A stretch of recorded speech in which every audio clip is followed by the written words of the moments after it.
Graça e paz a você, a sua casa e a sua família.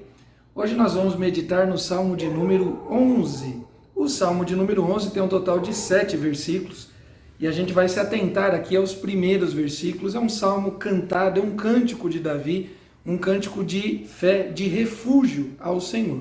E o texto diz o seguinte: no Senhor me refugio.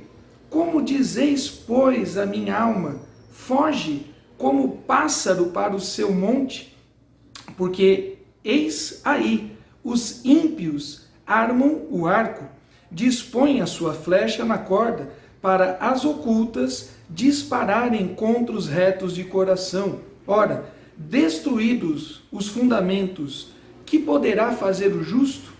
Mais uma vez, versículo 1. No Senhor me refugio, como dizeis, pois, a minha alma, foge como pássaro para o teu monte, porque eis aí os ímpios armam o arco, dispõem a sua flecha na corda, para as ocultas dispararem contra os retos de coração. Ora, destruídos os fundamentos, que poderá fazer o justo?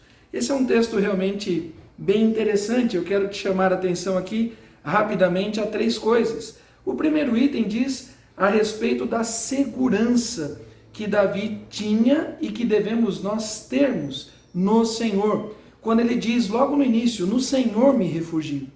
Onde está a nossa segurança? Onde está a nossa confiança? Onde está sustentado os nossos pés? Davi é um personagem como eu, como você, é um ser humano que passou por grandes lutas pessoais, familiares, questões na época dele militares, e Davi buscava refúgio no Senhor. Os tempos mudam, mas muitas das questões de Davi continuam sendo as mesmas, emocionais, de coração, conjugais, familiares. Precisamos nos confiar, precisamos nos fiar, precisamos nos sustentar na rocha, que é o Senhor Jesus, e por isso ele abre o texto dizendo: no Senhor me refugio. Isso é uma palavra de certeza, mais até do que uma palavra de fé, é uma palavra de convicção. Precisamos ser convictos que os nossos pés estão de fato firmados na rocha, que é o Senhor Jesus. Porque daí vem a segunda questão, porque ele recebe aqui um conselho e fica aqui um sujeito oculto. Será que foi o próprio coração, a própria alma de Davi que deu esse conselho? Será que foi alguém de fora? Porque diz assim: foge, como dizeis, pois, a minha alma. Era o próprio Davi que estava falando consigo mesmo? Era alguém de fora que estava falando com ele? Eram vozes ocultas? O texto não é claro, mas o conselho é estranho, porque diz assim: foge como pássaro para o teu monte. E nem sempre, queridos, o conselho que vem do próprio coração é o melhor conselho. Jeremias vai dizer que o coração do homem é enganoso. Ele é mais enganoso do que qualquer outra coisa criada. Ele é corrupto e desesperadamente enganoso. Paulo vai dizer no texto aos Romanos: seja Deus verdadeiro e mentiroso todo homem. Na verdade, nós temos um coração que nos engana. Nós somos enganados mais por nós mesmos do que por aqueles de fora.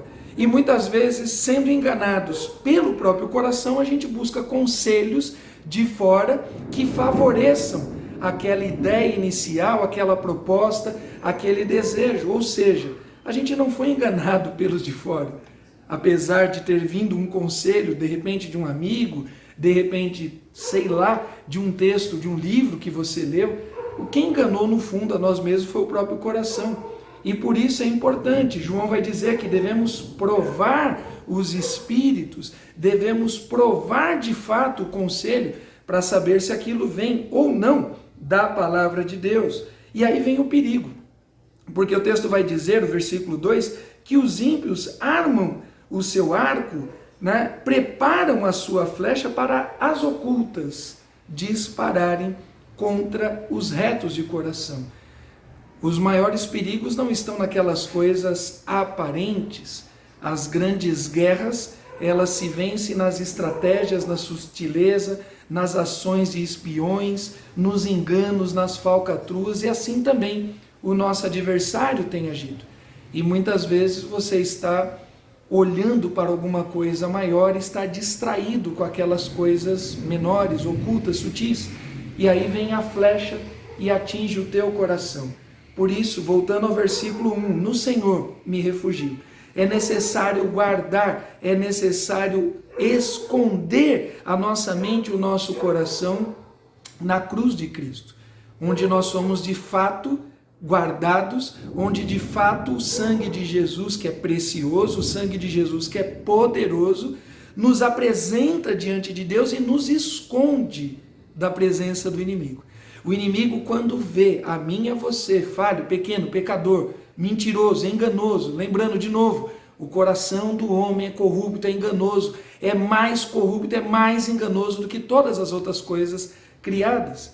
Mas quando o nosso coração está oculto em Cristo Jesus, o inimigo nem às espreitas, nem escondido tem acesso ao nosso coração, porque ao invés de ver o coração corrupto, ele vê o sangue de Cristo, que nos lavou, que nos purificou e de fato nos deu um novo coração. Guarda o teu coração, guarda a tua mente, tenha o teu refúgio, a tua fortaleza na pessoa do Senhor. Que Deus abençoe a você, a sua casa e a sua família, em nome de Jesus.